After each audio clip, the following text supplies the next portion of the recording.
इस कार्यक्रम के पुण्यार्चक हैं संस्कार सागर पंचपलियती इंदौर।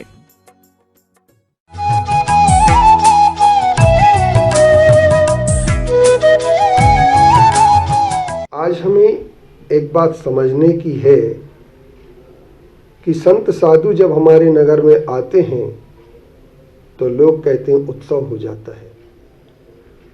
कभी रत्नों की वृष्टि हुआ करती थी, 5 आश्चर्य हुआ करते थे जब संत हमारे नगर में आते थे। हमारे घर में जब आहार करने संत आते थे तो हमारे घर में लोग देखने आते थे।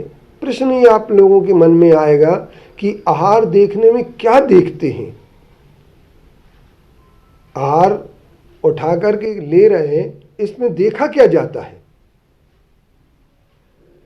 तो देखते नहीं है। आहार देने वाले का जो अनुमोदन किया जाता है, जो समर्थन किया जाता है, वह समर्थन हमारे लिए बहुत बड़े पुण्य का कारण होता है। तो लोग कहते हैं आहार देखने जा रहे, देखने नहीं। क्योंकि एक ध्यान रखना, साधु के बारे में एक पहले आदि घड़ी, एक घड़ी आदि घड़ी आदि में पुनि आध, संगत कीनी साधु की मिटे कोटि अपराध। करोड़ों अपराध संतों की संगति करने से मिट जाते हैं। इसलिए हमारे आचार्यों ने कहा है, उच्चै गोत्तम प्रणतेर भोगो दाना दुपासना पूजा भक्ते सुंदर रूपम स्तुना तपो कीर्तिस तपोनिधिषु।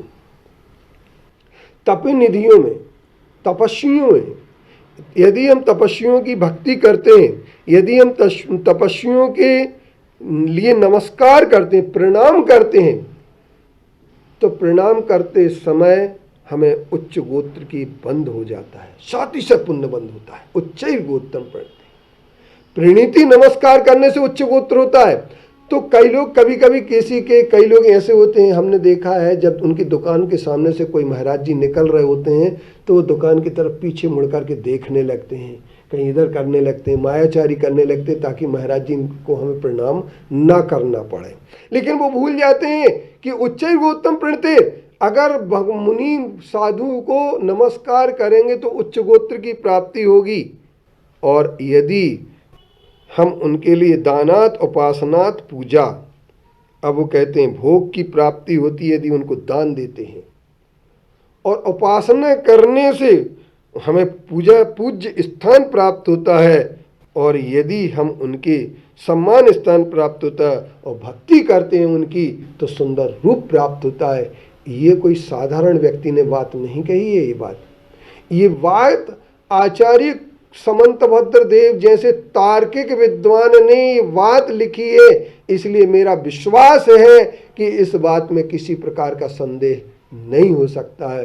और जो इस बात पर संदेह करेगा कि उच्च गोत्र की प्राप्ति इसलिए होती कि नमस्कार करने से होती साधुओं के, और नीच गोत्र की प्राप्ति इसलिए होती है कि जो साधुओं की निंदा करने में अपना उपयोग लगाते हैं। तो अगर उच्च गोत्र की प्राप्ति करना है तो आपको नमस्कार करना चाहिए साधुओं को,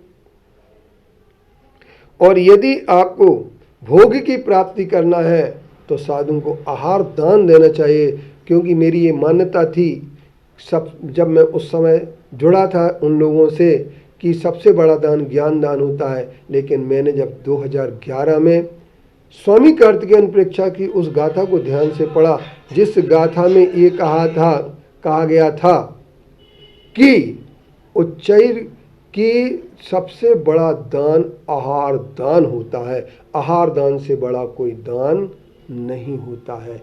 इसलिए हम ये कह सकते हैं कि आहार दान से बड़ा कोई दान नहीं है। तो आहार दान देने से भोग की प्राप्ति होती है, और इसके उपासना करने से हमें पूज्य स्थान प्राप्त होता है, पड़गाहन करने से, प्रतिग्रहण करने से पूज्य स्थान प्राप्त होता है, भक्ति करने से सुंदर रूप प्राप्त होता है। इस चीज़ के लिए हम सुनिश्चित करके साधुओं की उपासना में लगें और साधु की संगति अवश्य करें।